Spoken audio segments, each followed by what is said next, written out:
မင်္ဂလာပါပင်္ဂလာညနေခင်းပါเนาะကျွန်တော်ဒေါက်တာနေအောင်ကျော်ကွာလမ်ပူမလေးရှားနေတော့စကားပြောနေပါတယ်ဒီနေ့ကျွန်တော်ပြောမယ့်အကြောင်းကတော့အချိန်ဆွဲခြင်းနဲ့အချိန်ပြုံးခြင်းကြောင်းကျွန်တော်ပြောအောင်မယ်အဲ့တော့အချိန်ဆွဲခြင်းနဲ့အချိန်ပြောခြင်းဖြုံးခြင်းဆိုတော့လူတွေမှာအချိန်ဆိုတာရှိတယ်အဲ့ဒီအချိန်ကဘယ်ချင်းကြီးရရှိလဲဆိုတော့မသိခင်ထိပဲရှိတယ်ဒီသွားပြီးလို့ရှိရင်အချိန်ဆိုတာမရှိတော့ဘူးအဲ့ကျွန်တော်တို့အချိန်ကအမတန်တမိုးရှိတယ်အချိန်ကိုပတ်စံနဲ့ဝယ်လို့လည်းမရအောင်အချိန်ကိုစုထားလို့လည်းမရအောင်เนาะအချိန်ကိုအဆန်ပေးပြီးတော့ထောက်ဝယ်လို့လည်းမရအောင်ဆိုတော့အချိန်ကကျွန်တော်တို့လူတွေအတွက်အဖို့တန်လို့ပြီ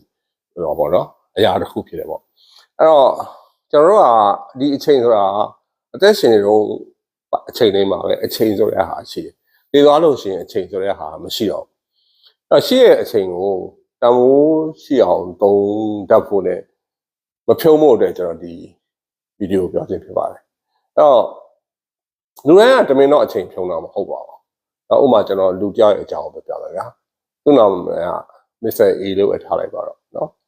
Mr. A ပေါ့เนาะဝင်မောင် A ပေါ့ဗျာเนาะဝင်မောင်ကာကြီးပေါ့လူပဲဖြစ်သူကအသက်26 29လောက်ရှိတဲ့လူငယ်လေးတယောက်ပေါ့ဗျာအသက်စိတ်ဝင်းကျင်လောက်ပဲထားလိုက်ပါတော့เนาะသူ့မှာမျောလင်းမှန်းချက်တွေအများကြီးရှိတယ်ရှေ့ကိုမျောလင်းချက်တွေအများကြီးရှိတယ်သူ့မှာကြီးစားရှိတယ်သူ့မှာအဖေရှိတယ်เนาะအဲ့တော့သူ့အဖေကိုသူမတွေ့တာကြားလာပြီမျိုးထဲမှာနေတယ်မတွေ့ဘူးအချိန်မရအောင်သူ့ရီသားကိုလည်းသူတွေ့တော့တွေ့တယ်သူ့ရီသားနဲ့လက်ထပ်ဖို့လည်းသူစီစဉ်ထားတယ်ဒါပေမဲ့အဲ့ဒါလည်းအချိန်ကိုရွှေ့နေဘာလို့ရွှေ့ပြီးရှိပေါ့အဲ့ပို့ဆိုတာသူ့ခါသူကဝါနေတယ်ဝါနေဆိုတာသူ့ဟောပါတော့သူ့ခန္ဓာကိုယ်ရဲ့ဆာရသူကလေ့ကျင့်ခန်းမလုပ်ဘူးအိတ်တယ်ဆိုတော့ဝါအဲ့ဝါနေတော့သူကြည့်ကောင်းအောင်သူ့ခန္ဓာကိုယ်လည်းသူပြင်နေတယ်တော့သူ့ပညာရေးသူ့ရဲ့ရှေ့ရေးတွေအတွက်လည်းသူ့ကောင်းတယ်မှာအစီအစဉ်တွေအကုန်လုံးရှိတယ်အကုန်ရှိတယ်သူကပညာတတ်တယ်အလုပ်လုပ်နေအောင်ဒါပေမဲ့ तू အဲ့ဒါတွေကိုနောက်နေ့ဆိုပြီး तू ကရက်တွေရွှေ့နောက်နေ့ကျရင်ငါဂျင်လုပ်မယ်နောက်နေ့ကျရင်အားကစားလုပ်မယ်နောက်နေ့ကျရင်ငါအဖေကိုတွေ့မယ်နောက်နေ့ကျရင်ငါကြီးစားနဲ့တူနေဖို့ပေါ့နော်သူချစ်သူနဲ့တူနေဖို့ပြင်ဆင်မယ်ဒါပေမဲ့ तू အဲ့ဒါတွေကိုအချိန်ကိုဆွဲနေတနေ့မှ तू ဘယ်လိုလုပ်လဲကျွန်တော်ပြောပြမယ်ဘယ်နဲ့အိယာနိုးတယ်အိယာနိုးလာပြီး तू ဆက်ပြီးခွေနေအိယာထဲမှာပြီးတော့မှမတတ်နိုင်ဘူးထားပြီဆိုတော့မှကြုံယုံပြီးထားမယ်ရေရှိတဲ့ရေမိုးထိုးပြီးအလုပ်ကိုပြင်မယ်သူ့မှာအလုပ်ရှိတယ်အလုပ်ရောက်တဲ့ခါကျတော့လည်းသူ့အလုပ်ကိုသူလုပ်မယ်ဒါပေမဲ့လုပ်နေချိန်မှာဒီတိုင်းထဲမှာသူကဖုန်းကြည့်မယ်နော်တစ်ခါတစ်ဖက်ကဟိုပေါ့နော်သချင်းတော်ထောင်မယ်အလုပ်ကိုတော့သူပြီးအောင်လုပ်တယ်လုပ်ပြီးတော့အိမ်ပြန်ရောက်လာတယ်လုပ်ပြီးတော့အိမ်ပြန်ရောက်လာလို့ရှိရင်သူစားချင်တာဟိုအောင်စားမယ်ပြီးရင်သူ TV ကြည့်မယ်ဂိမ်းဆောင်းမယ်ပြီးရင်အိတ်နော်အဲ့လိုနဲ့နေရလဲနေဒါပေမဲ့သူစိတ်ထဲမှာသူအသိရှိတယ်ငါလုပ်မယ်ဒီဟာတွေပေါ့နော်ဥမာသူ့မှာ plan တွေရှိရဗျဥမာသူခန္ဓာကိုယ်အတွက်ကိုသူကျင်ဝင်ကစားမယ် six pack ထွက်အောင်လုပ်မယ်နော်စသည်ဖြင့်ပေါ့မျိုးသူရှိတယ်သူချစ်သူနဲ့လည်းသူကတကယ်ချစ်တယ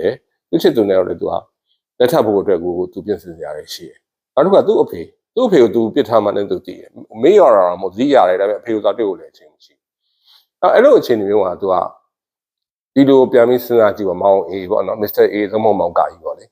ေသူကတကယ်ပြင်းနေတာလားသုံးဖို့သူကဘာဖြစ်နေရလဲပေါ့အဲ့တော့ဒီလိုနဲ့နေတိုင်းနေတဲ့လူတွေအဲ့လိုမျိုးအများကြီးပဲနော်အများကြီးပဲလူတော်တော်များများဒီလိုပဲအဲ့လိုနေအချိန်တွေကိုရွှေ့နေအသက်တွေကကြီးမှန်းမသိကြီးပြီးတော့နောက်ဆုံးကြတော့အချိန်ကြတော့ဒီလိုနဲ့ပဲလဲပြီးတော့မလုပ်ဖြစ်တာကြီးဖြစ်ပါတယ်အဲ့တော့အဲ့ဒီဟာတွေကဘာကြောင့်မလို့ဖြစ်တာလဲဆိုတော့ကျွန်တော်အခုပြောပြမယ်အဲ့ဒါပြင်းတာလားဆိုတော့လေပြင်းတာမဟုတ်ဘူးဗျအဲ့တော့သူသိတယ်ဒါပေမဲ့မလုံနိုင်ဘူးအဲ့တော့ဘာကြောင့်မလုံနိုင်လဲဆိုတော့ကျွန်တော်ဒီစိတ်ပညာရှုထောင့်ကနေကျွန်တော်ပြောပြမယ်ကျွန်တော်တို့အုံနောက်မှာဒီနေရာမှာရှိရတာ neo cortex လို့ခေါ်တယ်เนาะရှေ့အုံနောက်ပေါ့လေအဲ့တော့ကျွန်တော်တို့ရဲ့ဒီအုံနောက်ရဲ့ဘေးမှာ hypothalamus လို့ခေါ်တယ်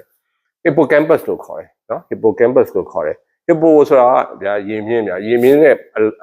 အလားစရန်တူလို့ hippocampus လို့ခေါ်တယ်အဲ့နှစ်ခုကသူတို့ကအများအားပြိုင်နေဒီကျွန်တော်တို့ရဲ့အုံနောက်ရှေ့ပေါ့နော် frontal lobe ကသူကဘာပြောလဲဆိုတော့သူလောရမှာတွေကိုသိတယ်မြန်တယ်ဆုံးဖြတ်ချက်တွေမြန်တယ်ဒါပေမဲ့သူ့ရဲ့ဆုံးဖြတ်ချက်တွေကဟိုကျွန်တော်တို့ motivation လို့ပေါ့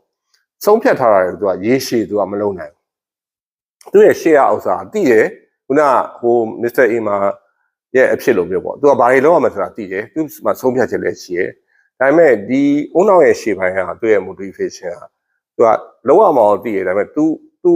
ူဒီဟာကိုရေရှည်တည်မြဲအောင်တော့မလုပ်နိုင်ဘူးဒီဘေးမှာရှိတဲ့ hippocampus လို့ခေါ်တဲ့ရေမြင့်မဲ့ထားပါတော့ အဲ့ဒီစိတ်ပိုင်းကကျတော့ तू ကရှေ့ပိုင်းတော့မမြန်ဘူးနှေးတယ်သို့တော့ तू က consistency ပေါ့နော်တောက်လျှောက်ဖြစ်ဖို့အတွက်ကို तू ကအလုံးလုံးမှာကျွန်တော်တို့က consistent ဖြစ်တယ်အဲ့တော့ပြဿနာကဘယ်လိုဖြစ်လဲဆိုတော့ကျွန်တော်တို့အုံနောက်မှာဒီအရှေ့ပိုင်းကအရမ်းမြန်ပြီးတော့ဘေးနားက hippocampus ကနှေးနေတယ်အဲ့တော့ဒီကောင်ကအထလေးတယ်ပေါ့အဲ့တော့အထမြန်တဲ့ကောင်ကအထပြီးတော့ဘာလို့ရမလဲဆိုတာသိပြီးတော့ထလုပ်တယ်ပဲထားလိုက်ပြီးတော့ဒီဘေးကကောင်ကဒီကောင်ကစက်ပြီး maintain မလုပ်နိုင်ဘူးဆိုလို့ရှိရင်ဒီကောင်ကအဲ့ခုနပစ္စက်အေလို့ပြဿနာမျိုးဖြစ်တာပဲအဲ့တော့ဘေးပိုင်းက hippocampus ကနော်အဲ့အုံနောက်ရဲ့အပိုင်းပေါ့နော်ဘေးပိုင်းပေါ့အဲ့ဒီအပိုင်းကိုကျွန်တော်တို့ကမှန်အောင်တနည်းအားဖြင့်ပြော rewiring ပေါ့နော်အဲ့လိုလုပ်လို့ရတယ်အဲ့ဒါကိုကျွန်တော်က neuroplasticity လို့ခေါ်တယ်ထားလိုက်ပါဒါရှုပ်သွားလိမ့်မယ်အဲ့တော့အဲ့ဒီဘေးပိုင်းကိုရှေ့ပိုင်းကသိတယ်ရှေ့ပိုင်းကလောက်ရမယ်တော့ဘေးပိုင်းကနေပြီးတော့အဲ့ဒါကိုတည်မြဲအောင်လုပ်ပေးတာပေါ့နော်တောက်လျှောက်ကဘေးပိုင်းကတည်မြဲအောင်လုပ်ပေးတယ်တောက်လျှောက်နော် hippocampus ကတည်မြဲအောင်လုပ်ပေးတယ်hippocampus ကိုဘယ်လို rewiring လုပ်မလဲ hippocampus ကိုဘယ်လိုပြန်ပြီးတော့လုပ်မလဲဆိုတဲ့ဥစ္စာကဘာနဲ့တူလဲဆိုတော့လေ့ကျင့်ခန်းလုပ်တာနော်အဲ့တော့ဒီနေ့ကျတော့ခုနက Mr. A ဆုံးအမောက်ကရွေးထားပါတော့သူအဲ့လိုပဲနေ့တိုင်းဒီလိုလဲတော့သူလူကြီးကြောင်လည်းသွားတွေ့တယ်တော့မင်းပါလောက်တာဆိုတော့ကျွန်တော်ဒီလိုပဲဖြစ်နေရပါတော့သူပြောပြတော့မင်းအဲ့ဆိုရင်ကွာမနေ့အိယာနိုးလိုက်အိယာနိုး2မိနစ်ပဲမင်းစာလေးတစ်ခုရေးပါဘာဖြစ်ချင်လဲဆိုတာရေးပါပေါ့ဆိုတော့သူလည်းသူဖြစ်ချင်တာလေးကိုရေးတယ်2မိနစ်ပဲဒါပေမဲ့နေ့တိုင်းပြတ်လို့မရအောင်2မိနစ်2မိနစ်2မိနစ်ပေါ့လေဆိုတော့2မိနစ်ကနေပြီးတော့မှနောက်တစ်ဆင့်ပေါ့လေအဲ့ဒါကဗီဒီယိုရှေ့သွားမှဆိုလို့ကျွန်တော်တိတ်တိတ်မပြောဘူးဒါပေမဲ့ကျွန်တော်ကဘာလဲဆိုတော့ဒီအုံနောက်ရဲ့ရှေ့အပိုင်းကလုံးဝမဆိုတော့သိတယ်ဒါပေမဲ့အချိန်ဖြုံးခြင်းမဖြုံးခြင်းသို့မဟုတ်အချိန်ဆွဲခြင်းမဆွဲခြင်းကဒီဘေးဘက်နဲ့ဆိုင်တယ်အဲ့ဘေးဘက်ကိုနိုးထောင်အောင်ဘယ်လိုလုပ်ရလဲဆိုတော့ဖះကြိုက်သည်ဖြစ်စေမကြိုက်သည်ဖြစ်စေ66ရဲ့တီမလုတ်ချင်တဲ့ဟာကိုကြိတ်မိတ်ပေးပြီးတော့ထားလို့လို့ရှိရင်66ရဲ့ကြော်သွားလို့ရှိရင်ခင်ဗျာခုနောက်ကခင်ဗျာနိုင်ပြီဒီကောင်ကခုနအတင်းလောက်ရတဲ့ဘောကနေပြီးတော့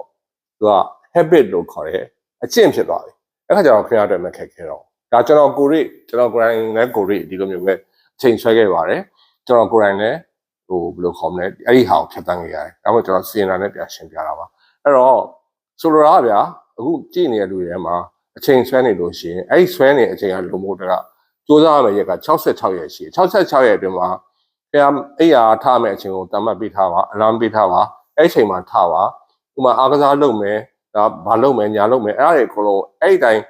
အဲ့ချိန်မှာမလုပ်ချင်ဘူးကျွန်တော်သိတယ်မလုပ်ချင်ဘူးအရန်စူးစမ်းမယ်အဲ့66ရက်မှာ consistently လုပ်ပါလုပ်လို့ရှိရင်66ရက်ကျော်သွားလို့ရှိရင်ပြန်နိုင်ပြီဘာလို့လဲဆိုတော့အဲ့ချိန်ကျတော့ဒီရှေ့ကဥစ္စာကိုတိတ်ကိုမလုပ်ဘူးဒီဘေးက hippocampus ဆိုခေါ်တဲ့ရင်းမြင်းကြီးကခင်ဗျားတို့ထိန်းသွားမယ်ထိန်းသွားတဲ့ခါကျတော့လွယ်သွားပြီအဲ့တခုကိုစလုပ်ကြည့်လိုက်လို့ဒါကိုလောက်တတ်သွားရင်နောက်ပိုင်းဥစ္စာတွေအကုန်လုံးကလည်းအဓိကကဘာလဲဆိုတော့ consistency လို့ခေါ်တဲ့တောက်လျှောက်လုပ်ခြင်းနဲ့ discipline လို့ခေါ်တဲ့စီကံရှိခြင်းအဲ့နှစ်ခုပေါ်မှာမူတည်ပါတယ်အဲ့ခါကျတော့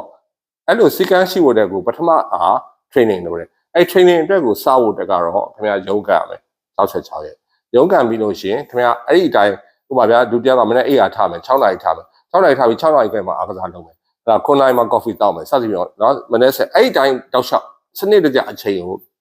တိကျသုံးလို့ရှိရင်ပြန်နိုင်ပြီဒါပါပဲကျွန်တော်ပြောချင်တာတော့ဒီရက်ပို့ပြီးဟိုပေါ့နော် detail ကတော့ကျွန်တော်နောက်တစ်ခေါက်ထပ်ပြောပြပါမယ်ဒီနေ့ကတော့ကျွန်တော်ဒီလောက်ပြောပြချင်ပါတယ်အဲ့တော့အဓိကကျွန်တော်ပြန်ပြောချင်တဲ့ point ကနံပါတ်1ကျွန်တော်တို့အချိန်ဆွဲတဲ့အချိန်တည်းတဲ့ဆိုတာအချိန်ကိုဖြုံးနေတာတမင်ဖြုံးတာမဟုတ် online mechanism နှစ်ခုကိုနားမလဲလို့အဲ့တော့အရှိကဘာလို့ရမလဲဆိုတာသိတယ်ဘေးကသူကအဲ့ဒါကို engine ကိုနှေးအထအနှေးရဒါပေမဲ့ဘေးကတောက်လျှောက်ခုတ်ပေးတယ်အဲ့တော့ရှေ့ကဥစ္စာနှိုးနေတဲ့အချိန်မှာသိတယ်ဒါပေမဲ့မလုံးနိုင်ဘူးအဲ့မလုံးနိုင်တာကိုလုပ်ဖို့အတွက်ကိုယ့်ရဲ့စိတ်ခေါ်အောင်အသေးလေးရပါဗျာ10မိနစ်2မိနစ်3မိနစ်ကစပြီးလုပ်အဲ့ရအောင်အချိန်မှထ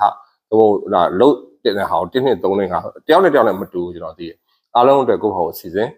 ပြီးလို့ရှိရင်စလုပ်တော့ဒါပါပဲကျွန်တော်အဲ့ဒါကိုပြောရင်းနဲ့ဒီကုန်းချုပ်လိုက်ပါတယ်ကျွန်တော်ဒေါက်တာနေအောင်ကျော်ပါကော်လမ်ပေါ်ကနေစကားပြောနေပါတယ်အားလုံးချစ်ပါတယ်